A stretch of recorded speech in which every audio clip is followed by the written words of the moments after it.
Pessoal, nessa sequência, nós havíamos falado. A Berenice de Feira de Santana diz assim: professor, tenho acompanhado o seu canal, etc, etc.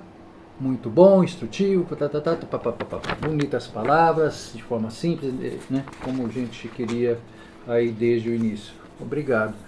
Hoje, e ela pede para a gente falar um pouco sobre regime de bens.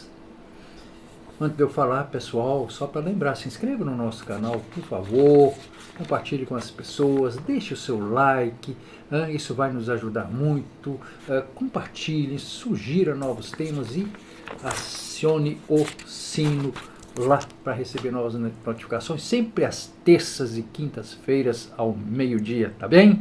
Então vamos lá. Antes, porém, dia desse, nós gravamos aqui um vídeo também a pedido de alguns seguidores a respeito de contrato de namoro. Dá uma olhadinha lá, que é muito bacana, muito interessante e que tem tudo a ver com essa coisa de regime de bens. De forma muito, muito simples, muito tranquila, Maria Berenice é o seguinte: trata-se essa coisa de regime de bens, algumas definições importantes, conjunto de regra que define a divisão do patrimônio de duas pessoas participantes de um casal. Essa de forma absolutamente simples.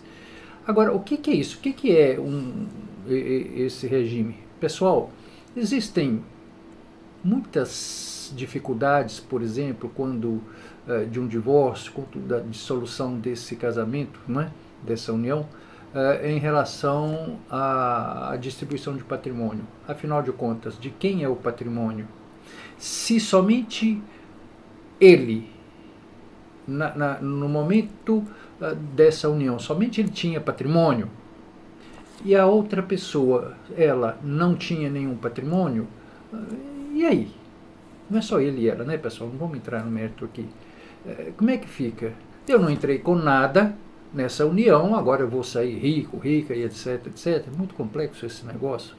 Então, a lei, ela, via, claro, o Código Civil, lá no Direito de Família, ela estabelece algumas regras, né, por assim dizer. Importante dizer também, com o advento da união estável, aplica-se a mesmíssima coisa, tá, pessoal, em regime de bens, seja o casamento civil ou união estável. Então, basicamente são 4 modalidades, por assim dizer, de regime de bens. O primeiro, o regime de separação de bens, as pessoas se unem e os bens não se comunicam, cada um com o seu patrimônio, com suas dívidas, etc, etc. Na comunhão parcial de bens, que é uma espécie de regra geral, quando o casal não define, não estipula, então é isso que a lei brasileira preceitua. Não é? Quer dizer, apenas os bens adquiridos, o patrimônio, aliás, adquirido ao longo do casamento passa a ser do casal. Na comunhão universal de bens, aí, pessoal, junta tudo, o antes e o depois da união, tá? Mas isso é assim, um estalar de olhos, é o juiz, é alguém que determina? Não, é o próprio casal, né? São as pessoas ali. E uma quarta, um quarto regime de bens é a chamada participação final nos aquestos.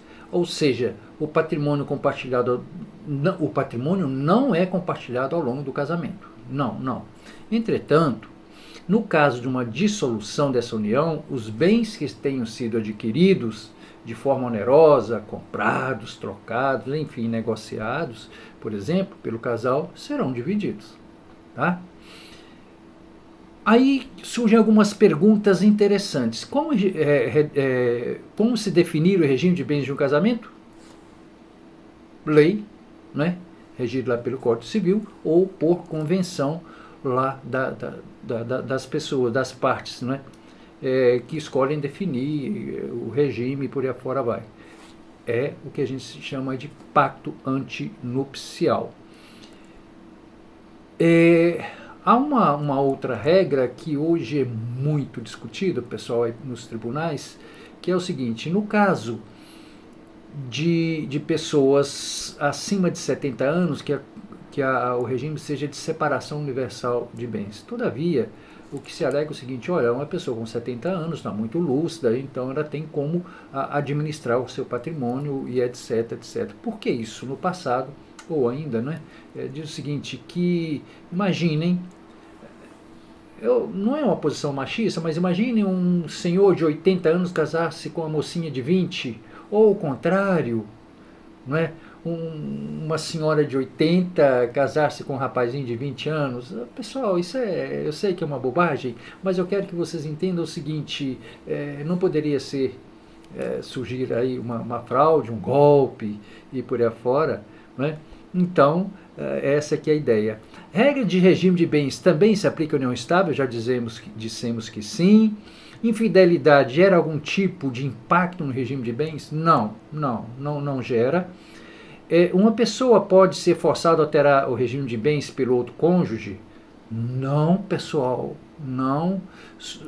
Esses bens, esse regime de bens, só é válido se for um ato volitivo, um ato da vontade própria das pessoas. Então não há como pressionar. Tá bom? Pediu fôlego. Pessoal, basicamente é isso.